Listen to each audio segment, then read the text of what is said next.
Bonjour à tous, Carte et Flash, c'est maintenant et tout de suite. Et ce mardi, on prend la direction de l'hippodrome de Strasbourg. On va évoluer sur 3000 mètres à l'occasion du prix de la musique.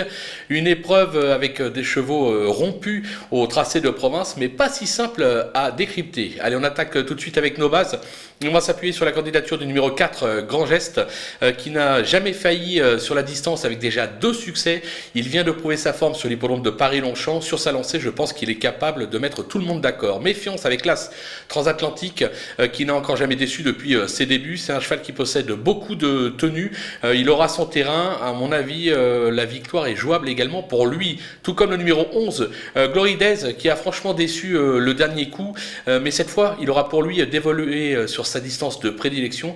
Grégory Benoît se déplace à Strasbourg uniquement pour monter ce cheval. C'est un signe, on va le garder très haut. Du côté des opposants, méfiance avec le 10 Rocaillou qui a prouvé la saison dernière qu'elle se sublimait sur ce type de distance. Sa forme est sûre, l'engagement est plutôt favorable, elle a son mot à dire. Le numéro 7, Lord Grishun, qui se montre des plus réguliers et ne devrait pas être handicapé par la distance, lui aussi est un bel outsider, tout comme le numéro 9, Miltop, qui possède des perfs sur cette piste en plat comme en obstacle. Il aura pour lui de posséder évidemment beaucoup de fonds. Il peut créer une belle surprise à belle cote. Du côté du coup de poker, attention avec le numéro 12, Anecdotique, qui affiche 100% de réussite sur cette piste et qui s'est déjà imposé à ce niveau. C'était sur l'hippodrome de Saint-Cloud.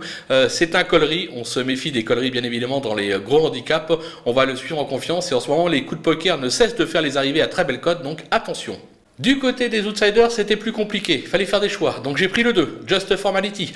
3 tentatives à ce niveau sur la distance pour autant d'échecs. Il aura en revanche son terrain. C'est une affaire d'impression, mais on peut quand même le garder. Comme le numéro 3, Palus Argenteus, qui reste sur une bonne deuxième place à ce niveau. C'était à Longchamp, mais sur beaucoup plus court. Son entourage dit qu'il cherche sa course, qu'il est proche d'un succès dans cette catégorie. On va leur faire confiance. Le numéro 14, As des Flandres, on le connaît par cœur, le As des Flandres. Il a 11 ans. Mais il est encore vert, il a de beaux restes. Il a été de surcroît supplémenté pour l'occasion. Évidemment, il a des titres à ce niveau.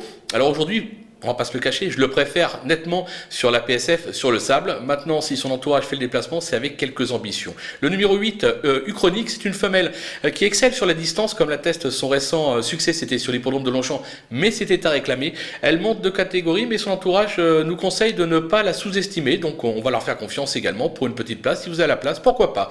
Et enfin, le numéro 16, Mirage, qui vient de renouer avec le succès, mais qui va découvrir la distance et la catégorie des gros handicaps. Attention, toutefois, il y a une stat qui part pour lui. En effet, le plus gros numéro restant sur 2 accessites affiche 100% de réussite dans cette épreuve. Donc évidemment, on va s'en méfier. Pour les délaissés, là aussi, il fallait faire des choix. La course est très ouverte. On va parler du numéro 5, Tyranno, que j'avais retenu dans un premier temps, qui a échoué lors de son unique tentative à ce niveau. Mais sa forme est sûre, la distance va l'avantager. Maintenant, son entourage n'est vraiment pas très confiant. Il part du principe que le cheval porte trop de poids pour pouvoir être compétitif. Là encore, on va faire confiance aux professionnels. Le numéro 6, Reventador, qui s'est déjà placé sur cette piste, mais la distance risque de s'avérer un peu longue pour lui. Je l'élimine.